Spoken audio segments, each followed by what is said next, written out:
na fe lai me nga hin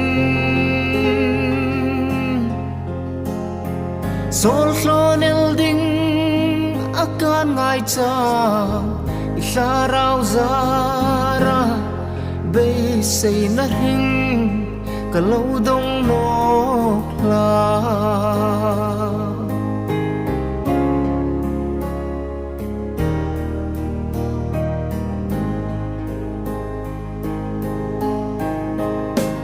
Bolal pa irong bol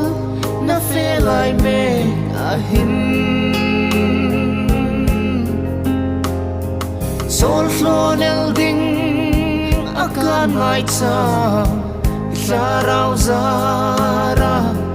bay say na ring kalaw dong nokla Kalung rilom na asip lim Hallelujah, Hallelujah, Hallelujah Sonril noro lalpa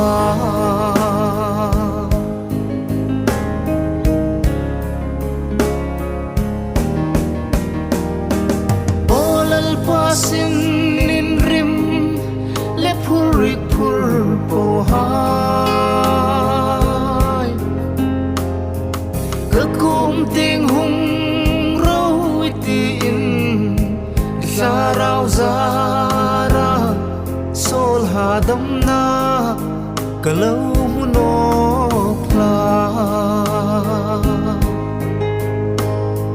Kalung rilom na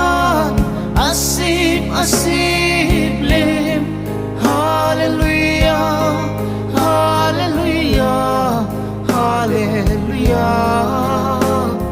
Sonril noro lalpa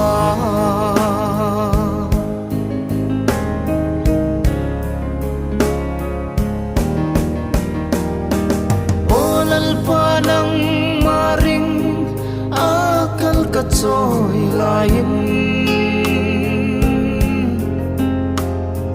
Kovelom nan amin latin Isarau zara lom na phong kim kalaw dong nokla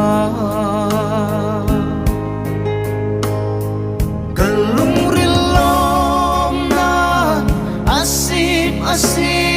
lim Hallelujah, Hallelujah, Hallelujah Sonril noro lalpa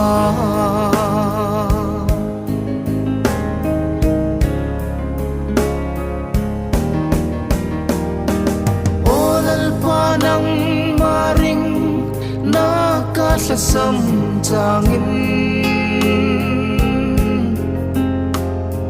Ikumting kahong sulutin